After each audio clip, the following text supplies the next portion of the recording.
Kaina't manalangin sa ngalan ng Ama, ng Anak, ng Espiritu Santo. Amen. Magandang araw mga bata.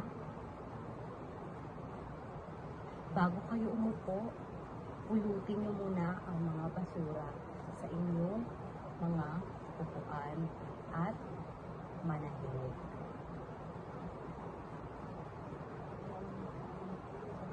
At bago tayo pumunta sa ating tatalakayin, akin naman i-check ang inyong attendance.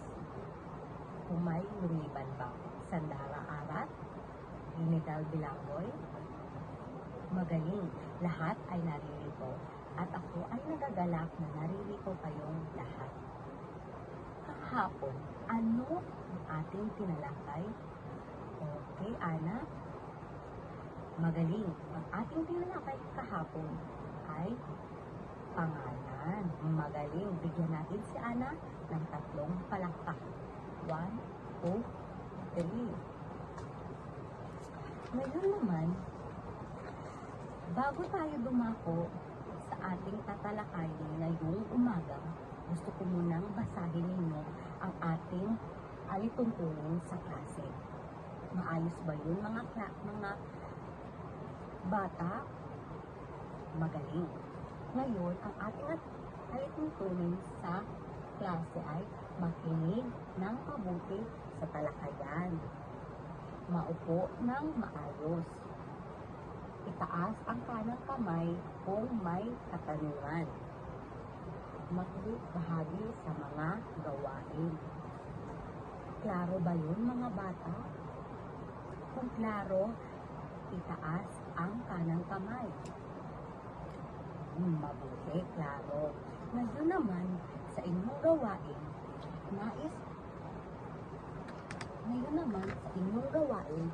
nais kong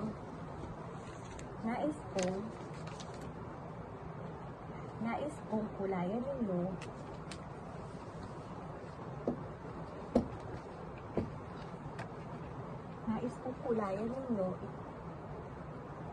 ito at buuin. Klaro ba yun, mga bata? Bibigyan ko kayo ng 5 minuto para mabuo at kulayan ito.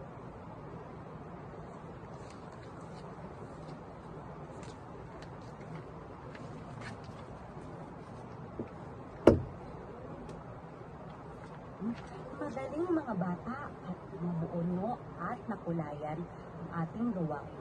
Biglan ninyo ng inyong mga sarili ng 5 palakpak. 1, 2, 3, 4, 5. Magaling mga bata. Ngayon naman, dumako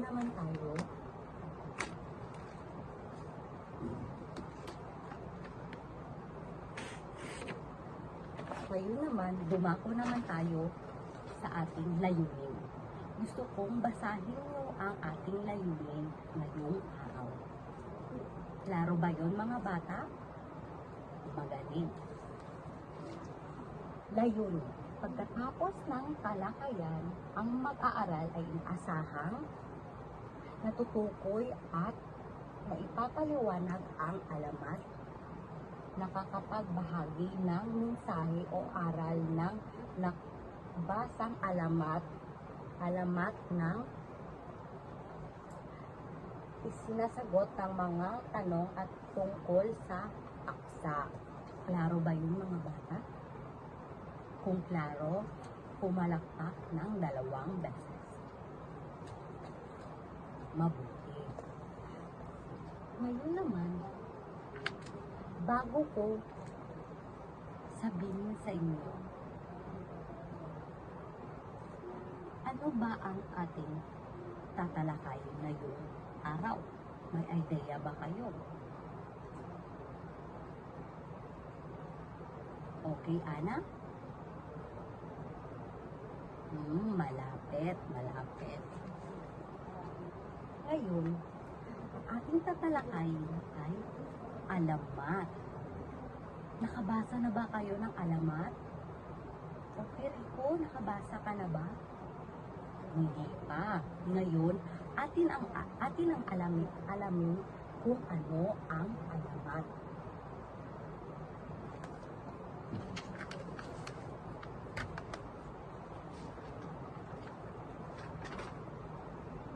alamat o folk sa wikang Ingles ay isang kwentong maaring katang-isip lamang. May bahid ng katotohanan, tumatalakay sa pinagmulan ng isang bagay, lugar, pangyayari at katawagan. Klaro ba yun mga bata? Ang alam daw ay isang Ingles na kwentong maaring katang-isip lamang o bahid ng katotohanan, tumatalakay sa pinagmulan ng isang bagay, tao, lugar, at pangyayari o katawagan. Ngayon naman,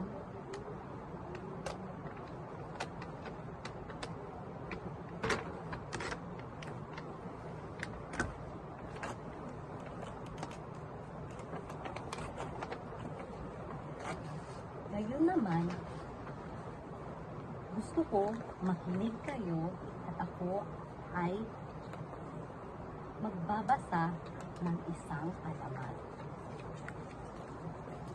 Ito ay pinamagatang alamat ng saging. Kayo ay makinig mga bata dahil pagkatapos nito ay may aktibidad tayo.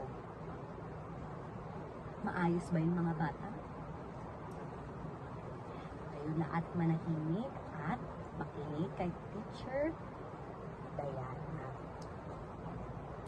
Alamat ng saging.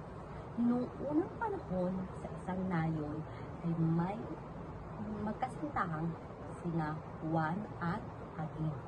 Labis nilang minamahal ang isa't isa, ngunit tutol ang magulang ni Juana sa kanilang pag-iibigan.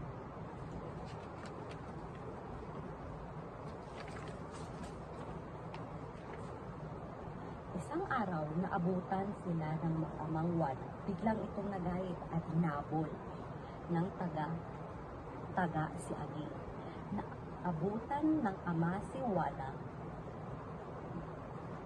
ang braso ni Aging.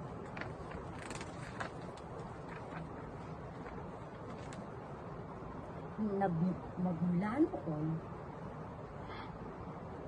ang halamang iyon ay tinawag na Aging at katagalan ito ay naging saging.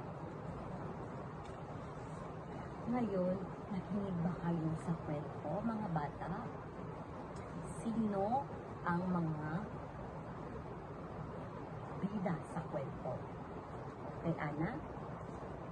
Magaling. Ang bida sa kwento ay si Aging at Juana. Maghusay mga bata. Dahil kayo ay nakinig, meron akong inahanda sa inyong aktibidad na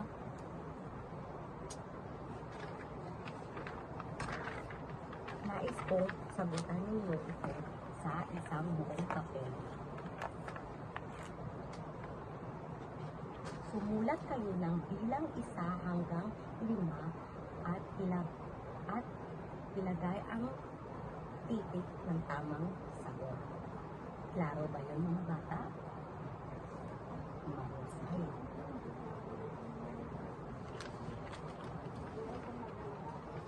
Bibigyan ko kayo ng 5 minuto aktibidad na hinanda ko para sa inyo. Magsisimula na kayo. Tapos na ba mga bata? Tapos na. Ngayon, atin ang sagutan. Ano ang pamagat ng alamat na ating tinalakay? Sige, Ana. Tama. Alamat ng saging. Lahat ng papel ipasa sa harapan at akin na i-check ito at ipapasa ko ito ngayon sa inyo mamaya bago ko matapos i-check. Mahusay mga bata. Ngayon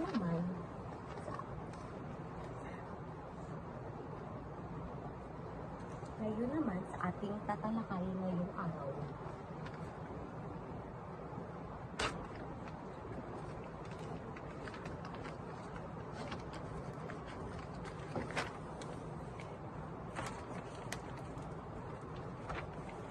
Yun naman, para sa ating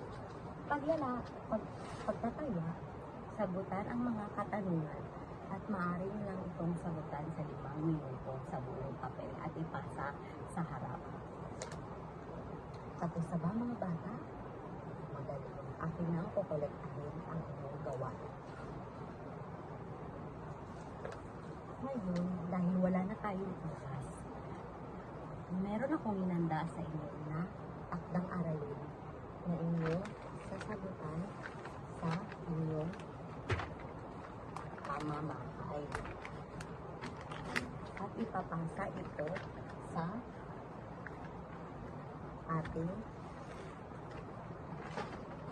sa ating susunod na pagkikita. Takdang aralin. Magbasa ng isang alamat, pupuyin at isulat ang aral nito sa isang buong papel. Klaro ba yun mga bata? Kung klaro, magsitayo na ang lahat para sa ating panalangin. Sa ngalan ng Ama, ng Anak, at Espiritu Santo. Amen. Maraming salamat sa inyong pakikinig at maaari na kayong umuwi sa inyong mga bahay at ingat.